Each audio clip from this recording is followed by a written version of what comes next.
আবৃত্তি কৰিবলৈ লৈছোঁ ঋতুল মণি দাসদেৱৰ এটি কবিতা। কবিতাৰ শিৰোনাম জখলা। শৈশৱ কৈশোৰ যৌৱনেৰে আগুৱাই জীৱনৰ জখলা। ঘাত প্ৰতিঘাত সুখ দুখ সংঘাত জীৱনৰ প্ৰধান উপাদান। জখলাৰ অভ্যন্তৰৰ প্ৰসাৰিত কোষ, উত্থান পতন জীৱনৰ দৃষ্টান্ত। ইচ্ছা সকলোৰে পাৰ হোৱাৰ জখলা। সুখৰ দিনত বন্ধুৰ মিঠা হাঁহি, দুখৰ দিনত বন্ধুৱে মাৰে ফিতাহি। চিনাকিজন অচিনাকি হয়, হৃদয় বান লোক প্ৰকৃত বন্ধু। জখলাৰ কোষ আকস্মিক মৰহি যায়, আকৌ ঠন ধৰি উঠে মৰহা কোষ, উদ্ভাসিত হয় জীৱন।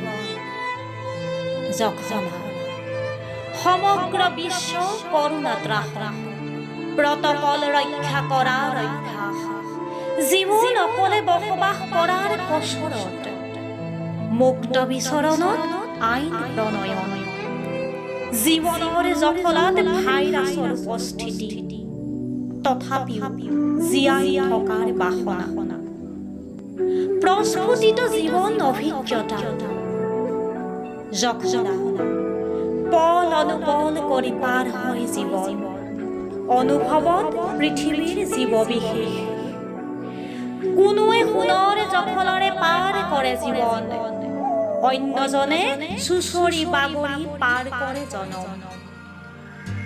চলি আছে চলি যায় মনুষ্য জীৱন, অহংকাৰীজন পিছলি পৰি হয় পতন।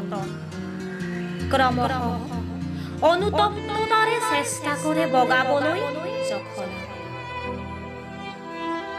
জীৱনৰ অন্তিম স্তৰত ভাঙি যায় জখলা, সকলোৰে চেষ্টা পাৰ হোৱাৰ।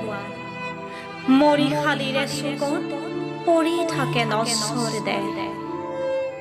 এনেদৰে পাৰ হয় জীৱনৰ পৰিক্ৰমা, সততাৰে পাৰ কৰাৰ প্ৰচেষ্টা জীৱনটো।